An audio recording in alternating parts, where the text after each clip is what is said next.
Podcast. Well, hello, Ian Gray here. Welcome to the 12th bonus edition of the Confident Live Marketing Show as we run up to the 4th anniversary and the 200th episode of this podcast. We're going back into the archives, delving in to look at some of the best interviews, some of the best golden nuggets from some of those to do with marketing, live video, confidence, mindset, all those kinds of things. So that's what we're going to be doing today. It's going to be really exciting. And yeah, we've got lots of people on today. We've got a couple of people. So yeah, first of all, though, I want to share with you a really cool event that is happening this October that I'm involved with.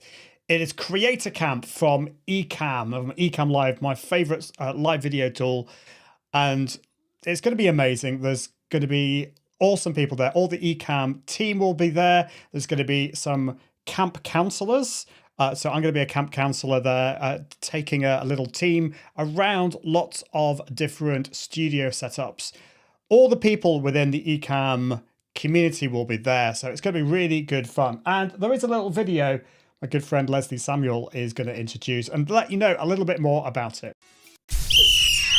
Attention all campers, this is your camp director Leslie Samuel here, and I'm here to tell you about the most epic event of the year, Creator Camp. Are you ready for Creator Camp? Because we are ready for you. We've been hanging with the counselors, prepping the s'mores, and gearing up for an amazing camp. So, what can you expect at Creator Camp? Well, let me tell you, an epic kickoff party where you'll get to meet everyone from your workshop leaders to your camp counselors. And yes, the whole Ecamm crew will be there too. Hands-on workshop from top experts in subjects you care about. Meet your favorite Ecamm fam members. Amazing food and drinks all included with your ticket.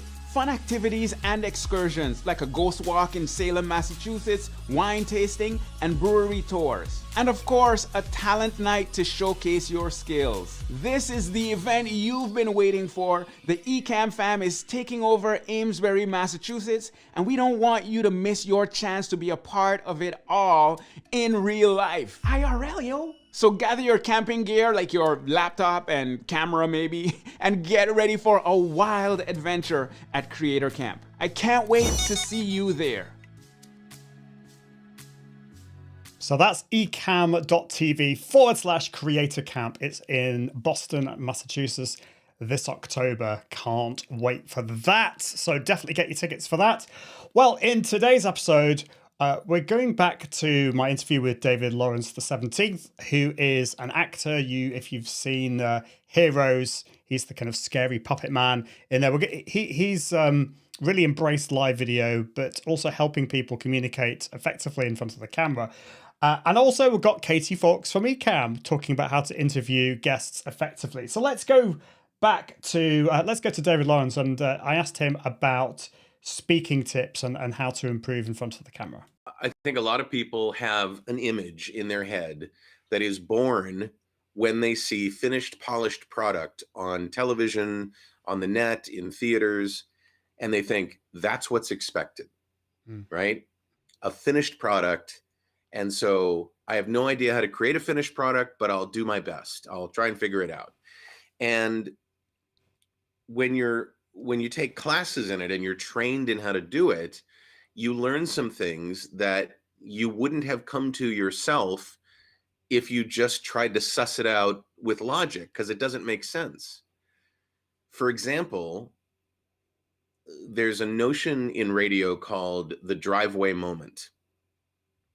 And the driveway moment is when you're listening to a radio show of some sort and you get to where you're going. Say you're driving home and you get to the driveway, but you don't want to get out of your car because you're fascinated by what's going on the radio. It's got your attention and you don't want to leave. And creating those driveway moments are all about being real. A good example is we as human beings tend to want to fill the vacuum of silence. And so we create vocalization bridges and so because we're afraid that the person that we're talking to is going to completely drop their focus on us and lose interest if we don't keep talking. And the truth of the matter is, if you're in the middle of a huge story and you're just about ready to lay bare the payoff of that story, and instead of filling the gap with all kinds of vocalization bridges and little fill words, you actually just stop and create that moment of silence. That is so different from what most people do. At the very least, human beings that are listening to you or watching you will be caught by that silence and check.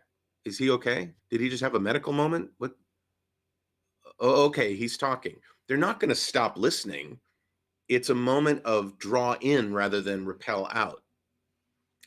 And so the best storytellers in the world use silence the way graphic designers use empty space to set up their stories, to give them a pace and pattern that gets broken, a pattern interruption at the end, just when you're going to deliver the punchline or the payoff, right?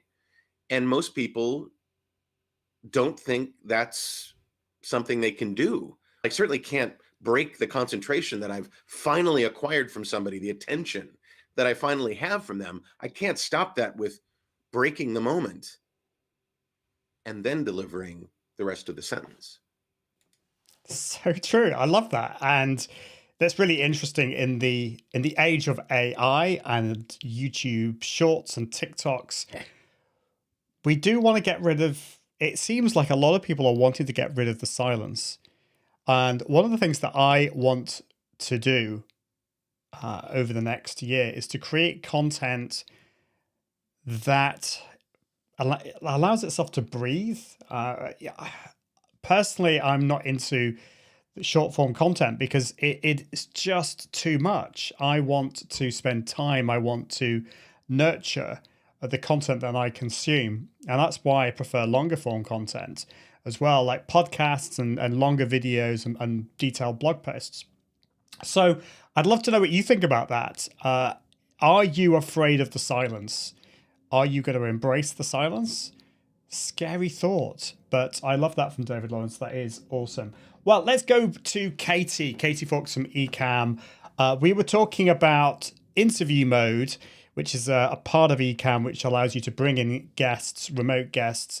A lot of tools have this facility now, like StreamYard and Restream, the ability to bring in guests. And if you've used Zoom, which most people have, you're used to that kind of feature. But when you're doing a live video, from a technical point of view, what happens if your guest is maybe they've set up, you've done a test with them, everything seems great, and then they turn up on the day and they're using something completely different. It might be a phone that they're using and it's just really bad quality. What do you do about that? Well, it was what Katie said. The one thing I will say is that make sure, this is really important, make sure your guest is going to use the same equipment, same setup as they're going to use on the day. Because I've done it, I've done a test run through and they've ended up coming through on their phone or somewhere else. And then it makes it completely pointless to do it. So what's your view on that, Katie? Yeah, absolutely. And again, that might be an instance where you would want to build out placeholders. So if you had built up placeholders and you had everything all planned out, you brought your guest on a couple of days or a day in advance and assign them to a specific guest spot, Ecamm will actually remember that information so that when you bring them back on the day of, you won't have to worry about that added step of assigning them. You'll know exactly how it's going to look. They're all set up and ready to go. So again, the only thing you will have to watch for is what Ian just said, making sure that they don't come on looking beautiful with their DSLR or mirrorless camera and then appear the day of on the sidewalk holding their phone in their hand. So making sure that they are going to follow through and be in the exact same space is good. I always want to have that 15 or 20 minute buffer before I go live to just chat with who I'm interviewing with, make sure that everything's looking good. It's also a great time to make them feel a lot more comfortable. Many people, even people who've been interviewing for a long time, it's just nice to check in and have them be able to ask questions and go through the flow of the show with them so that they understand exactly what's going to come up and where. Do you have ad spots you're running? Is there music or a video that's going to play at a certain moment? Giving them all of that information in a really friendly way a couple of minutes before the show starts is just really calming and a great way to approach interviewing in general. Yeah, so true. So planning is really important. Communication. I have a guest checklist that I send to my guests but don't expect your guests to read it. You've got to remind them. And also, I think it depends on the kind of guests that you're going to have on the show. If, hopefully you know the guest, you've got some kind of relationship with them, and you've gone through everything verbally with them. I think that's important. So thanks for that, Katie. That was great. And I'm really looking forward to seeing you, Katie, in October in Boston. Another event that's coming up, I forgot to mention, is Atomicon. So that's happening in the UK in Newcastle. I'm going to be going to that. It is on the 12th and 13th of June. It's run by the amazing duo Andrew and Pete. They've got some fantastic speakers. I've just seen that Molly Mahoney, my good friend Molly Mahoney, is going to be speaking there. And I hardly ever see her. She is based in San Diego. So I hope she is going to be there because her name's up there. So yeah, let me know if you're going to Atomicon in June in Newcastle. That will be awesome. Well, we've got one final little interview from David Lawrence the 17th. And by the way, he's called David Lawrence the 17th. He told me in the interview because when he started acting and he was wanted to join is it Equity or whatever it is in America, he needed to have a unique name. And David Lawrence, there were already 16 other David Lawrences on IMDb. So he thought, well, why do I just call myself David Lawrence the 17th? And it kind of stuck. So that's cool. I love that.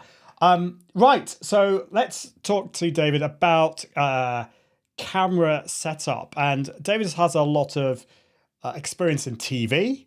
And so he has brought that expertise into the realms of video and live video. Let's hear what he has to say. I think a lot of people are surprised when they realize some of the technical things that actors do to look a certain way on camera, and how easy that is to reproduce with live video. For example, the way I'm sitting in this screen in particular is so that Ian can frame me in the middle of the frame, and when he puts both of us up at the same time, I'm not off camera or to the left or to the right. But usually I will set myself up with the rule of thirds so that I can put things in the upper right-hand corner, little graphics and things like that. And I'm sure you do the same thing. The way I'm sitting right now is not squared to the camera, but with my left shoulder pulled forward. I'm actually rotated a little bit as opposed to being straight on the camera. And this is very similar to how talk show hosts, and Ian has me on the right of the screen, which I would argue with Ian, he should have it reversed because he's the host. And in Western culture, we read from left to, I'm doing my left to your right, or my left to my right. And so when you think about talk shows, except for Graham Norton, who completely blows all the rules all the time anyway, which I love him for. But if you look at most talk shows, you'll notice that the host is always on the right-hand side of your screen, looking to the left at the guest.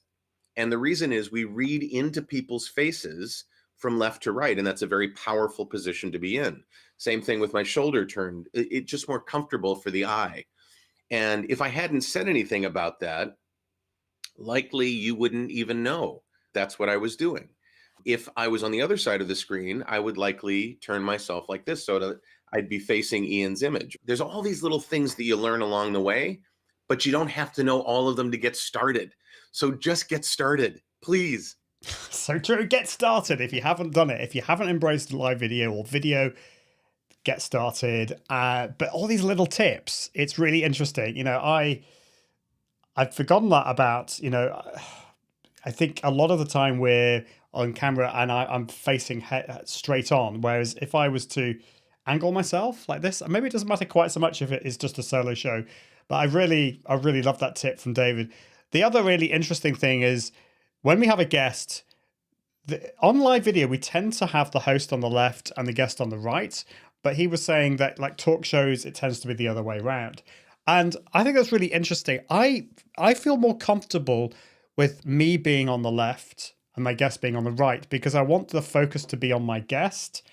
And that kind of feels like that's what I'm doing. If I was on the right, it would feel that I'm setting myself up as more important. What do you think about that? Do you think it matters? I'd love to know. Well, we're out of time. It's another one of these very quick videos today. As always, with these bonus editions, I am broadcasting this live, but this is actually pre-recorded. And I'm actually thinking about this show moving forwards, after we do episode 200, I'm thinking about changing things a little bit. Shall I keep it completely live or shall I do a hybrid show? Got a few different ideas and I'd love to know what you think about that. Yeah, I think that's it for this week. So I will be with you for another bonus episode, and I will be telling you a little bit more about episode 200, which is going to be happening in May, later this month, because that is going to be the 4th anniversary. I've just got just doing a few finishing touches on some ideas, but I will see you next time. And until next time, I encourage you to let's start again. I encourage you to level up your impact, authority, and profits through the power of confident live video. See you soon. Bye. Thanks for watching the Confident Live Marketing Show with Ian Anderson Gray. Make sure you subscribe at iag.me/podcast so you can continue to level up your impact, authority, and profits through the power of live video. And until next time, Toodaloo.